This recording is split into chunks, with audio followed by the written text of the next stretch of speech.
Hi everyone and welcome to this week's Markets to Watch newsletter from Smack the Markets for Monday the 14th of September 2020. So let's see how everything's looking this week. So over the weekend we've had quite a bit of news. We've had the AstraZeneca trial has resumed. We also have no sign of the stimulus package from the US, and the speaker or the lead speaker in the House of Senate in the US, Mitch McConnell, has said that he wished he could say that there's a package coming, but it doesn't look good right now.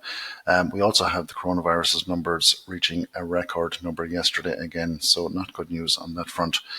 If we take a look at some of the more interesting markets and start with the likes of the dollar index here, we can see that it's pulled back again last week on the weekly chart. We can see that that's the second week of retracement, pulling back very close to that moving average zone on the weekly chart. The daily not giving a whole lot away there, respecting the levels as it goes along. But when it comes to the 4-hour chart there, it's a little bit easier to see some of the levels closer to price action. And we can see as time has gone on, this 93.40 area has become more significant to price, and it's even respecting it more as time has gone on. And that's the high point of this range at the moment. At the moment, the dollar is weak. It's looking weaker, and it's pushing down to this $93 area. And if it could break through that, then that would show some significant dollar weakness and maybe a resumption of that weak dollar trend that we had. Just coming to some of the charts, the forex pairs that are more in line with that. If we look at the dollar versus the CAD, at the moment the CAD is one of the stronger currencies this morning. We can see what happened this on the weekly chart, just opening this up. It came down to this very significant 1.3 level. It retraced last week, and now it's back up not far from the moving average zone on the weekly zone there on the weekly chart. So we can see it's just outside the moving average zone on the daily chart, just hovering by. It hasn't really made an awful lot of progress in the last 4 or 5 days. But on the 4-hour chart, we can see some nice levels here that it's just above at the moment. This 131.50 area is very significant to this chart, and breaking through that would, straighten things out. It's also got strengths and weaknesses in line, and it also has that dollar index chart backing it up as well.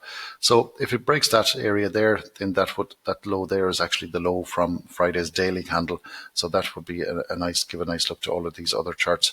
And just coming down to the lower time frames to see what else is going on there, we have that level, which even on the 60-minute chart is very respected, but we also have a nice daily pivot there today as well, so that adds to it. If we pick another dollar market that's set up for some dollar weakness, we can talk about the Kiwi versus the dollar. Now, at the moment, on Monday morning, the Kiwi is one of the strongest. I think it's actually the strongest currency today. We can see the weekly chart there rejecting the lows last week. The daily, still in the daily buy zone. And we can see that if we open that up, there's a nice level here that contains most of the highs from the day on the daily chart from last week. And we also can see that it's quite significant a few weeks ago as well. Now, coming down to the 4-hour chart, and we open this up, you can see that 0.67 area is very significant to this chart, and that's where most of those daily closes are, or the highs at least on the daily chart there. Now coming down a little bit lower again, we can see what's going on here, and even on the 60-minute chart you can see that it's well tested and very precisely tested as well as that. So breaking through that area there, the strengths and weaknesses staying in line, we'd expect a continuation of that move up to the highs on the higher time frames. Now, if we're looking for a commodity this week, oil is still on the radar after its breakout a couple of weeks ago. So looking really nice here on all of these timeframes. As soon as it hit that moving average zone on the monthly chart, it began to sell off.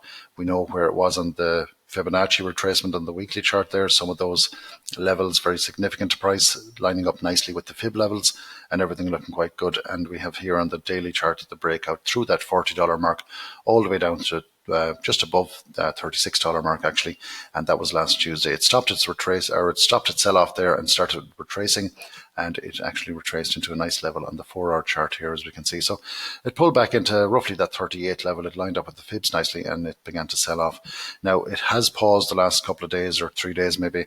We see that $37 mark being very significant to price there and being very supportive. Coming down a little bit lower onto the 60-minute chart, we can see also what's going on here. So breaking through that $37 level, that'll open up the gates to the test of the old low, which is just above that $36 area. And if we come back to the daily chart again, then we can see just what is below that. The next major level below that is that $35 level, and you can see how precisely tested that is on the daily chart as well there. So there seems to be a little bit more room on this to the downside before it hits a major level, and we're stalking that for that opportunity. So that's about it from us today. We'll be back Wednesday and we'll see how these have developed. So I hope it helps, and we'll speak to you then.